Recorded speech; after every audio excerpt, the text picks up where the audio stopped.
We all expect to get old, and yet we are inevitably surprised when we reach our sunset years.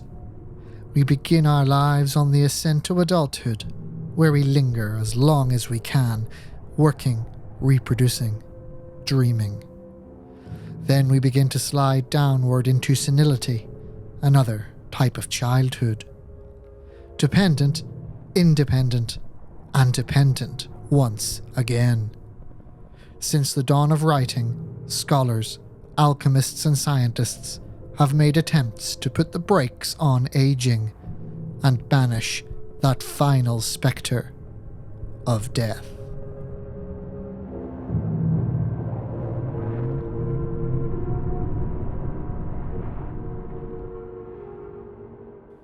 Drink never made Gil feel any better, and yet it was the first friend he turned to when the stalker of the past closed in on him.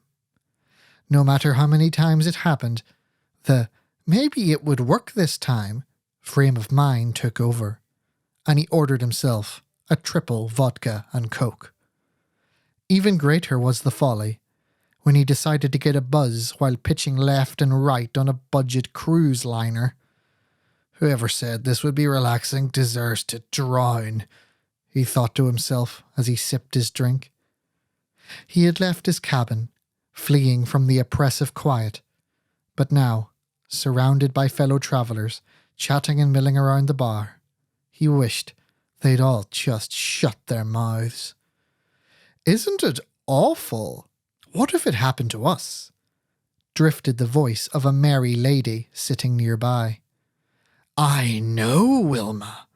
I don't know what I'd do in that situation," the woman beside her responded, giving the appropriate overly dramatic tone before taking another sip of overpriced white wine. It didn't take a sage to figure out what they were talking about. It was global news a few months before. Another cruise liner, the sister ship to the one they were all on, was attacked by armed assailants in the middle of the night. The news never quite decided whether to call the unknown attackers pirates or terrorists, but they all agreed that they should be portrayed as real-life James Bond villains, dominating the 24/7 news cycle for 5 days straight. Such an event seemed close, daunting, about to impose itself again on the here and now. He found it quite quaint, really. In the shortness of a human lifespan, things are horrible up until they're too far in the past to be remembered. The worst thing in the world to someone is just the worst thing in their living memory. Gil didn't have to dig far to come up with things he'd seen personally that would make being gunned down by some jacked up pirates seem like a nice day out. They should try having been around for the Mongol destruction of Baghdad, the crusade against the Cathars, or being one of the starving, freezing wretches during the Battle of Leningrad. His tongue caressed the last drops of his vodka and coke before he slammed the glass down on the bar and called for another. The bartender crisply poured it out and set it in front of him. Gil wrapped his keen-knuckled fingers around it and scanned his credit card on the receiver. "Hey there, I hope you don't mind," a bright voice said. You'd think after so many years he'd be immune to jump scares, but the sudden interruption got his heart rate up and a little bit of his drink spilled onto the bar. "Oh, no, I don't mind," Gil said, not turning around, preparing to ignore the stranger who settled in the stool beside him. He could hear the plastic clicking of her fake nails as she tapped on her phone. He wondered if the bar gave drinks to go so he could return to his cabin for some peace. "It's choppy tonight," the stranger commented. Gil repressed a sigh. Some people just couldn't handle being left with their own thoughts. Every waking moment had to be filled with some inane chatter. "I thought it's been a smooth voyage so far," he responded, keeping his tone as wooden as possible in the hope she'd decide him too dull a conversationalist to bother with. "I wasn't talking about the boat," she replied, her voice taking on a distinct silkiness. I meant your aura. This was the second time Gil was surprised in the last few minutes. That was bad form, he decided. But such a comment was at least enough for him to turn around and look at the stranger. It turned out she was worth looking at. She was striking in several senses of the word. She had silky black hair, which seemed to reflect light in a rich golden red hue. Her dress was the texture of dried black leaves, ending in pearly-tipped tassels, which clicked tastefully when she moved. Her skin was barely detectable olive in tone, and her eyes were wide and penetrating. She was like that luxurious chocolate you only got on very rare occasions, and then ate it comically slowly, because you felt obliged to make it last. Come again? He said, averting his eyes back to his drink. It's like you glow, but not really, because you're not really glowing, obviously. He took a gulp from his drink, letting the alcohol sting his throat so he could get his mind off her alluring scent. Isn't that some sort of new-aged hokum? He replied, hoping his dismissiveness would drive her away. Oh no, none of that, she giggled, calling the bartender over and ordering a drink. I just don't have a better word for it. She turned on her stool, her legs crossed towards him. Right, then, what do you see? He asked, keeping the tone of his voice flat and disinterested. Browns. Lots of browns. So my aura's covered in dung? She let out a tinkling laugh and gently grazed his arm with her hand. Everyone gets a little brown with age, but nowhere near as thick as you. It's like you've been around thousands of years or something. Pretty weird, right? Far from sharing in her puzzled delight, Gil was run through with a saw blade of panic. He just about stopped himself from reacting when he noticed the glass had started to shake because he'd been gripping it so tightly. This was very bad form, indeed, he decided. I must be an old soul, he said, trying to sound casual. He cursed himself internally. She was just using a figure of speech. She couldn't possibly know the truth. Nobody else did. Why would that suddenly change? I like that, she said, her voice smoky dark like old oak. What do I call you? Gil, he responded, sounding quite deflated. Yourself? Karina. There's so many dull auras on this ship. Nobody worth talking to. I saw yours and I don't know, I was just drawn to you. Sometimes you see the weird thing and you just got to go for it. You ever get that? No, he answered honestly. The ship seemed to lurch suddenly on the surf. A bit of his drink sloshed out of the glass onto the surface of the bar. He quietly sighed and downed the remainder in one gulp. He was about to make his apologies and disappear back off to the cabin, but when he went to move, the unwanted visitor cut in. I feel like a walk along the deck, don't you? Before he could object, she had stood up beside him and hooked his arm in hers. She wasn't very tall, but something about her made Gil feel small and insignificant, like he was being abducted by a giantess. In a sluggish brain fog, he let himself be dragged through the ship, chattering with this enigmatic creature, and to his own surprise, he found himself getting into it. They shared a lot of interests, niche ones.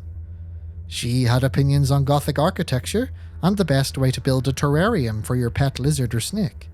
Gil was smiling as they slipped away to an abandoned section of the deck, overlooking the dark waters, highlighted by the reflections of the moon. Fresh drinks in hand, the night devolved into laughter, the sharing of anecdotes, punctuated with warm glances, which implied some sort of wordless, mutual understanding. This was exceptionally per form, he decided. Just before midnight, the couple were quite tipsy, standing underneath the red glow of the outdoor heating lamps. The rest of their fellow voyagers had trickled back inside, probably because the cruise ship's nightclub had started up and people craved the dance floor. "Do we stink?" she giggled as the last person vanished from view. Smiling gaily, Gil pretended to sniff his armpits. "Oh, it must be you," he teased. She laughed and slapped his arm. At that moment the ship gave a sharp jerk, and Karina tumbled down onto Gil's lap. "Whoops," she exclaimed dramatically, but seemed to settle into the position very comfortably, very quickly. "How about that?" she said, her face now mere centimeters from his. He felt like he was being smothered by a heady cloud of otherworldly perfume. The enticing presence of this woman forced its way down his windpipe, sapping all space for the safe passage of air. She had the uncanny ability to make the world feel like it was all her. Maybe that's what she meant about auras. There was a certain flavour to some people's very existence which was hard to hide, even in silence or blindness. The thing which stood out most to Gil was just how alive she was. She was the furthest from death any human could be. Most people were walking corpses. However, she was quick with an intense and forceful vibrancy which seemed to mock the banality all around her. Such reflections were banished into an incoherent, blissful miasma when their lips touched. For the next hour or so, they kissed, and with the aid of his smartphone, danced to obscure 1920s ballroom music, followed by the vibrational thrusts of 1980s techno. At some point, the heat and magnetism crackling between them collapsed into the chaotic beauty of an embrace. All grace and class cast aside for a raw expression of pure hunger. This was abysmal form, he decided. The giggling conjoined blob that was the couple ended up pressed against the wall of the ship's cabin. With a start, they were wrenched apart. The wall had turned out to be an unlocked door. "Someone was careless," she remarked, a mischievous sweetness in her voice. "Let's have a look." Maybe we should just," Gil objected, but before he could, she had taken him firmly by the hand and steered him into the half-lit corridor. It was clearly some sort of maintenance access way. The lights were all a throbbing yellow colour, casting strong, artificial shadows. The air smelt of oil and salt. If the deck was the ship's made-up face, this was its acidic stomach. "This brings me back," she said, a sort of wonder in her voice. "What?" Gil asked, feeling unnecessarily nervous given the silliness of the situation. He'd seen Genghis Khan snap the spines of his enemies without his stomach churning. Trespassing into a maintenance corridor should hardly be giving him the butterflies. This was shameful form, he decided. "Did a few years in the Navy to pay for college," she informed him. "I know the inside of a big ship." It seemed like most of the staff were asleep, or the night duty particularly inattentive, which was likely, considering the unlocked door. But they didn't encounter anyone as they poked around maintenance cupboards, speculated at the use of certain machines, and generally felt the thrill of the petty rebellion. After taking cover a few times to let a sleepy-looking security guard shuffle past, they arrived in a small, dark space, with a sofa, some tables and a number of magazines. It looked like some sort of break room for the staff. The more interesting thing, however, was the fact that it was a balcony which overlooked the enormous, tens of meters long moving piston of the ship's engine. Its rotation could be more felt than heard.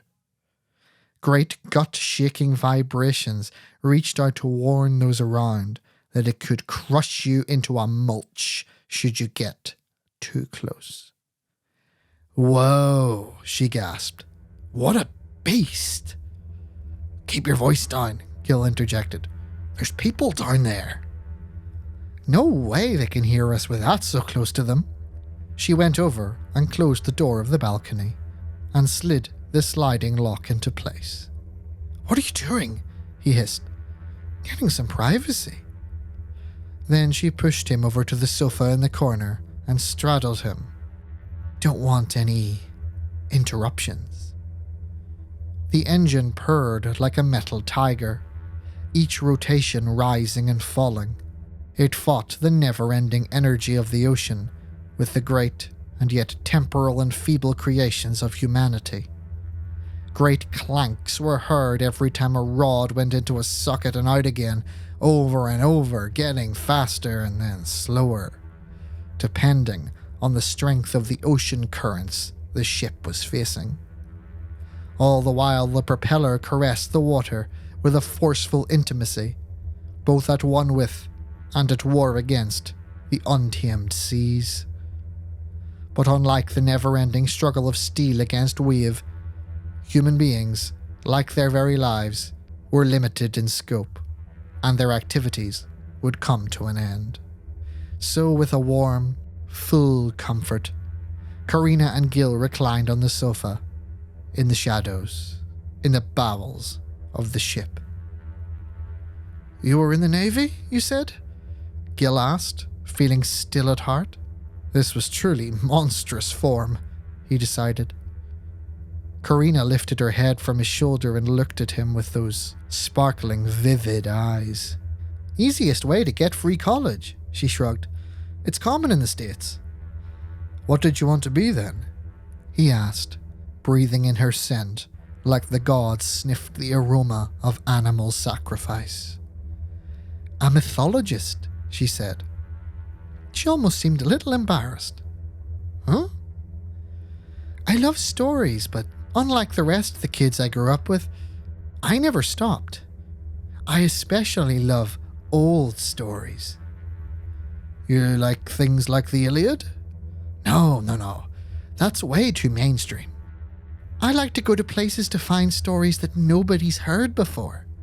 Trying to find the oldest I can. "Do you go into the jungle and talk to tribes or something?" "Oh no, I'm not that outdoorsy. Most of the time, small towns, especially pubs. That's where you hear things nobody's writing down. That's where I'm headed once the ship hits shore. Talk to some locals, hear some good stories." "Old stories?" "The oldest." "How do you know how old they are?" "Some academic stuff I do when I write them down, but I often have a good idea when I first hear them. The teller's auras look brown when they tell them, because they're thinking of old things. My favourite stories kind of look like you." Gil absent-mindedly traced a finger up her thigh as her words pulled him down into some corner of his mind that he pretended didn't exist. He was old. So very old. He knew many tales that no other living being knew, so many as to be uncountable. But the oldest, the very oldest, if only he could forget. "I might know a story you might be interested in. An old one," he said, his voice small, distant. An unfamiliar accent pulled at the edges. "I doubt it will be that old, but..." She reached up and kissed him on the cheek. It was like being grazed by a flower in the wind. "Tell me. I know it'll be worth it." The village was thriving this season. Good harvest. Many children. The chief, Manu, decided that there should be a festival, so he gathered all the people together, along with all that was needed for a feast. In the fire circle outside his hut, the people played and ate and praised the gods. A sacrifice was made and the snake dance was performed. Wives went to their husbands and husbands went to their wives, and they looked over their children with thankfulness, blessed as they were by the High Master. During the festival, Manu stood up and addressed the people. He said, "The nobility and good deeds of our people have gained the favour of the gods. The High Master Dater has decided that we should be honoured with one more great blessing, that of eternal memory. No longer shall we live, die, and forget who we were. We shall now live, die, and live again, remembering everything. Only the body shall die, the spirit shall live forever. How is this come to be? The chief's grandson called out. Yemo, my brother, sacrificed himself to the gods in exchange for this bounty. Yemo has cured us of death. How should we get this bounty then? He replied. Follow me to a place the gods have left over, a promised land, and there we shall be granted eternal life. During the rest of the year, the tribe made plans to move. Some, however, felt tied to the land and to neighbouring tribes through marriage, and so decided to stay. After a festival of farewells, Manu led his people into the east, into a secret place hidden by mountains, where rivers ran clean and full, and crops were beyond plenty. In the centre of the paradise lay the Tower of Dater, where the gods lived. Once settled in the land, one by one, people were taken by the glorious but terrifying messengers of Dater from the village into the Forbidden Tower. There they would stay for many moons before coming back, seemingly unchanged. None would speak of what they saw there, but when they aged and died, they were reborn as infants and lived again, returning to the land of Dater, as they still remembered where it lay. Bodies came and went, but the person persisted. And so the people of Dater grew old and wise, and the gods were very pleased. As time went on, some of the Ancient Ones tired of the land of Dater and its idyllic ways, and knowing of its existence, shunned it, choosing not to return. Instead used their aged wisdom to rule over the tribes into which they were born, the deathless over those doomed to die. The Ancient Ones began to disbelieve in the gods, coming to think of themselves as divine. The memories of their longevity long buried or openly ignored. Some even attempted to build their own towers to rival Dater's, so they could give their fellow man eternal memories too, as they were growing tired of their friends and family dying, being reborn with no memory of them, while they lived on, memory stubbornly intact. Seeing this, the gods became very displeased, and they summoned Dater to a council to account for what he had done. Dater, being proud, refused to admit that what he did was wrong, for he was greatly invested in his creations. The true lord, Yaldabaoth, creator of all things, seeing Dater's pride, stripped him of his duties and ordered that his deathless humans be purged. So Yaldabaoth commanded the land of Dater to be flooded and its people drowned. This was so, and as they died, Yaldabaoth reached out his hand and caught the souls between his fingers, preventing them from ever returning to a body.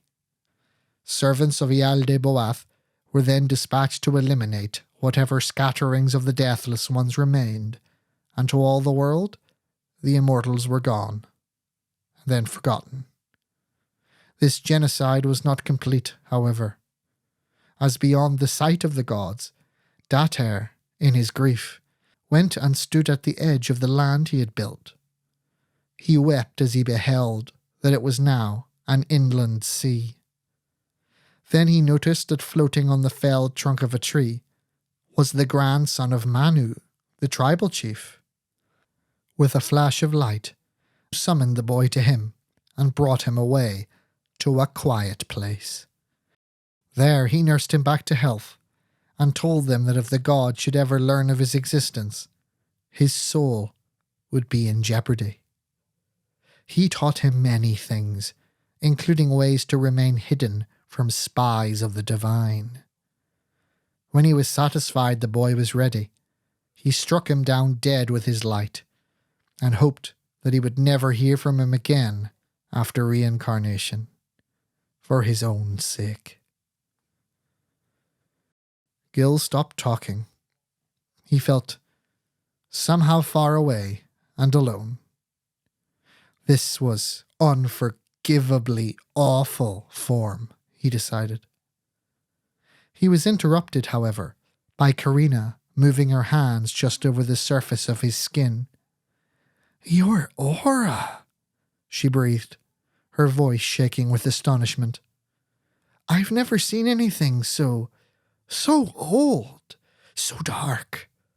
I can't believe it." Her voice started to crack as a realization hit her. "The story was about you. You're the boy that was rescued." Gil fought the tears pulling in the corners of his eyes as he tried not to remember his grandfather's face. He stood up, gripping Karina's hand, and brought her over to the railings. They stood, looking down over the monstrous engine. She settled in the corner, and he pressed in and embraced her, laying his lips on hers. "I'll remember this forever," he breathed. "That's amazing," she declared in awe and wonder. "No," he said firmly. "It's not." "But why?" "Because you won't remember. You'll die and be reborn a whole new person. Refreshed, young, renewed. I'll die and be the same as I ever was. Alone. Wow. When you put it like that." He kissed her again, and they embraced in somber passion for a while. "Every single day," he whispered as he kissed around her neck, "I think of death. I think of it like a child thinks of his Christmas presents on Christmas Eve. I just imagine being a whole new person. Alive and light. But I just feel all the heavier. Every death and rebirth. I'm alive, but somehow I'm dying inside. Eternal life," he kissed her on the mouth, "is a true death." "How do you cope?" "I cope by doing good. Living this long has shown me what humanity really needs, and I can give it to them. And one day, I hope to give it to everyone." They embraced passionately. "That's wild," she declared in a break in the kissing. "What is the thing you want to give to the world?" He kissed her harder, their bodies intertwined like two snakes, their persons melding into one. "Death," he said. At that moment, Karina could no longer see him, only feel him. His aura had become so dark as to render his flesh beyond view. She felt the darkness inside her, on her mouth and then around her neck. Gills squeezed and the air stopped. Karina's hands began to frantically batter on his back as he pressed his fingers into the center of her throat. "You're the most amazing woman I've ever met. I'm certain I'm in love with you, so I'm going to give you the most valuable gift in the world. One lover to another," he said with a fanatical passion. He squeezed harder. Karina's eyes began to pop, and not a sound was able to leave her chest. He pressed himself closer and tighter, determined to feel every last aspect of her presence before the final moment. Then he felt her grow still and relax. There was a timeless stillness in that embrace, his lips still on hers. He waited for it. The anticipation almost seemed too much to bear. He was so tense that he noticed the taste of iron in his mouth. He had inadvertently bitten her lip as he awaited the climax, and so a trickle of her blood had ran into his mouth. "Come on!" he screamed inside his head. He was on much better form than he thought, he decided. Then, like the grinding of the ship's gears, the sensation overcame him. The feeling of a soul leaving the body through him. It was a feeling of total release. Karina was free now, free of the prison of the flesh, and for just a fleeting moment, he could feel that freedom. What a rush! Truly the greatest pleasure of an eternal life was to enjoy those moments of exquisite death. But as normal, the soul did not linger long after death. It was gone as quickly as it appeared, and then it was just him intertwined with a corpse. The ecstasy imploded into envy and hatred. Why did she get to be free when he didn't? Why was he cursed as he was? He didn't deserve it. Consumed by bitterness, he shoved the corpse over the railings and watched it fall into the violent recesses of the machine's teeth. He turned away and said to himself, "What a time to be alive."